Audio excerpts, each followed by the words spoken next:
কারো পেটের বাচ্চা অসুস্থ, সে বাচ্চা হলে মা বাঁচবে না, তার জন্য বাচ্চাটা নষ্ট করা যাবে কি?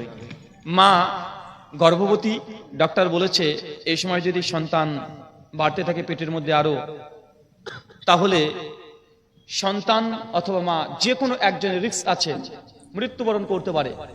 এক্ষেত্রে এই সন্তানকে পেটের মধ্যে থেকে ভ্রূণ নষ্ট করতে পারবে কি পারবে না? ইসলাম হচ্ছে ইজাজত বা অনুমতি এখানে দেয় যে ডাক্তার সত্যি এমন পরামর্শ দেয় যে সন্তান যদি গর্ভে থাকে তাহলে মার মৃত্যু হতে পারে, নিশ্চিত। এরকম আশঙ্কা যদি থাকে, 100% তো বলতে পারবে না, আশঙ্কা যদি থাকে তাহলে সেই গর্ভের সন্তানকে ডক্টরের মাধ্যমে আপনি ভ্রূণটাকে সেই সময়তে ডিস্ট্রয় করতে পারবেন, তার আগে নয়। হ্যাঁ, আপনার পেটে বাচ্চা চলে এসছে, আপনার ছেলের বয়স একখানা আছে, কোলের দুধ খাচ্ছে, আপনি এখন চাচ্ছেন না, না না এখন তো বাচ্চাটা চলে আসলো, মানে আনওয়ান্টেড, এটা মানে আপনি চাননি কিন্তু চলে এসেছে, অনিচ্ছাকৃত চলে এসেছে। এখন আপনি বলছেন যে না কেবল তো 1 বছর হলো, এখনো বাচ্চা নেব না, এখন যদি নষ্ট করে দেন গুনাহ হবে। কথা বুঝতে পারছেন?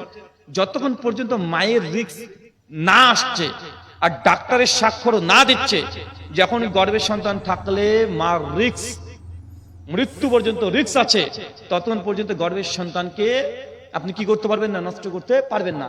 ডাক্তার যদি বলে না মার একটু ফিজিক্যালি একটু প্রবলেম হবে, খুব বেশি প্রবলেম হবে না, তবে মা একটু দুর্বল হয়ে যেতে পারে, তবে এটাকে রিকভারি করা যেতে পারে। মা যদি একটু রেস্ট নেয়, মাকে যদি একটু ভালো মন্দ খাওয়ার ডায়েট যদি দেওয়া যায়, তাহলে মা সন্তান দুজনই ভালো থাকবে। যে রিকভারি করা যায় তাহলে আর ভ্রূণ নষ্ট করা যাবে না।